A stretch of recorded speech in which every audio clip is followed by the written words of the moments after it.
Dr. Phil, and how he can have, as an opening to his show, a poll of the audience. He polled the audience and asked them if they were on Tinder, if they would swipe left, which I guess say no, to dating someone in a wheelchair. Like, why is that even a question? Why is that even should be allowed to be a question? Like, that's messed up. That's rude. That's like asking, oh, would you date someone that's bald? Or would you date someone that's white? Or, different race? I feel like it's very, what's the word? Ableist. Ableist is the word. Mm-hmm. And discriminatory. That shouldn't even be allowed to be a question for the show. What is that showing people out in the world? That's showing hate and discrimination and it's falsifying relationships for people that have disabilities. Yeah, it's really screwed up. And it pisses me off so badly. And I'm so glad that Shane and Hannah, hi. I'm so glad you guys didn't go on that show. Shame on him. It makes me so mad. Like, oh, obviously, if they're in a wheelchair and the partner has to provide care, it's not going to work. It's just end game, period. Not going to work. It's so messed up and so rude. I don't know what other word to say, but it's rude. It is. It's rude.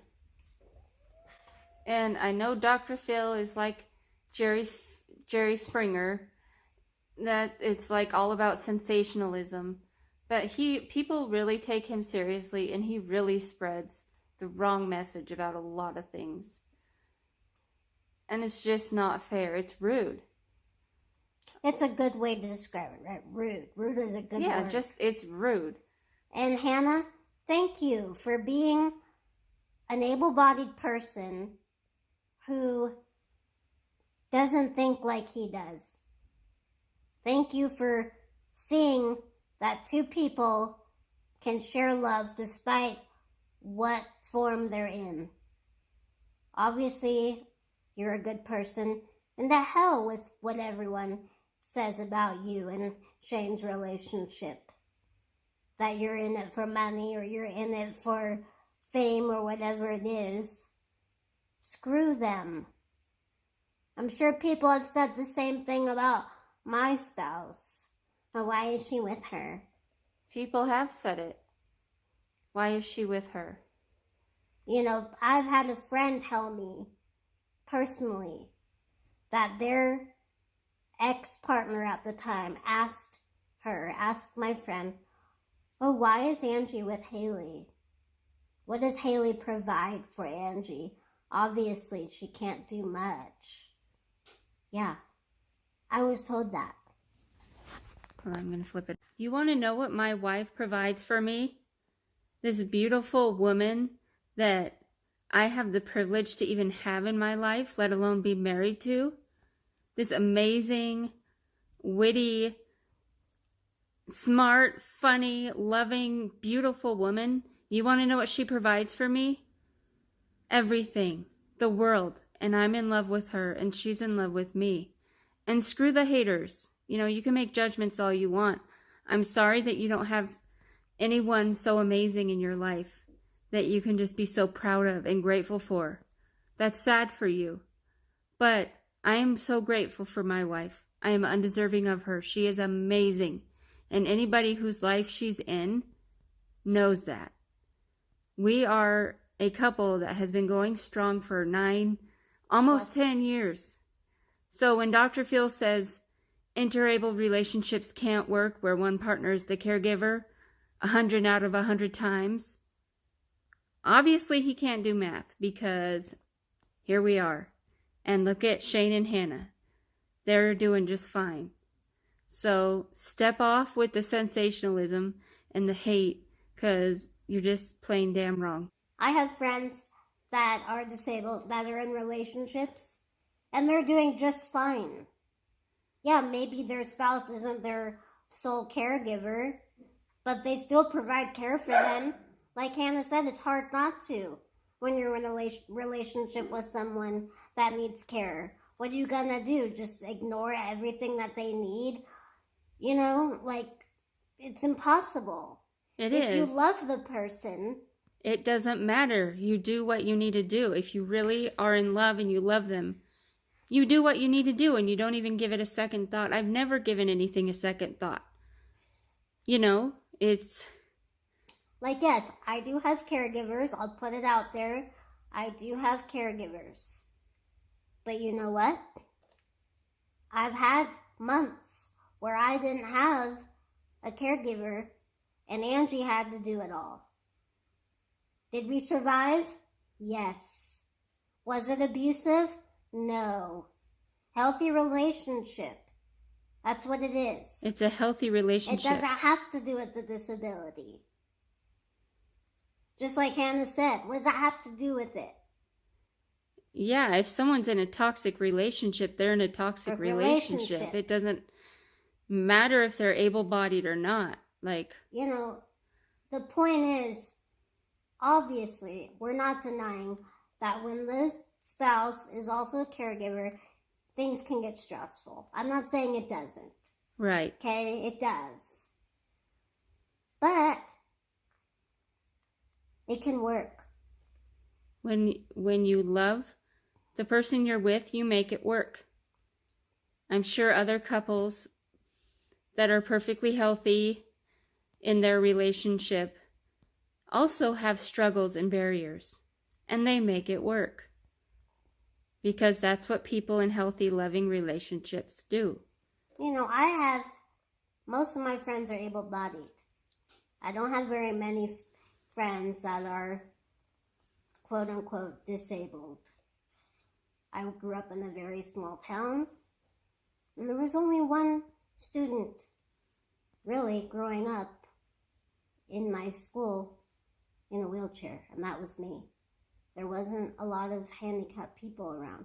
So I grew up with able-bodied friends. That's fine. But they had just as much complications in their relationships as I do in mine. Nothing to do with being disabled. They still have issues. Everyone has freaking issues in their relationship. No one's relationship is perfect. That's my point. You can...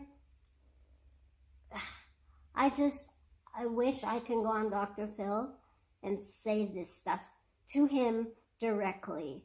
To his face. Yeah. Shame on you, Dr. Phil. Shame on you. You parade around as a doctor, as a psychologist or whatever. And then I've seen your other episodes, and you're sending out the wrong messages to people. Put the camera back on you. Dr. Phil sends out the wrong messages to people. He perpetuates ableism and ignorance and negative attitudes towards people who are differently abled and differently minded sometimes. So, shame on you. You know, and another... Okay. My wife has mental health issues. Okay? And she cares for me. She cares for me 1 day a week, 24 hours. And 4 nights out of the week, it's just her and I here. And she takes care of me despite any mental health issue that she's experiencing that day. She still is there for me. I'm not saying every person with mental health can be a caregiver, but she makes it work. And I make it work because I try to be patient with her. I love you, honey. You're my world and my rock, and I'm so happy you're in my life.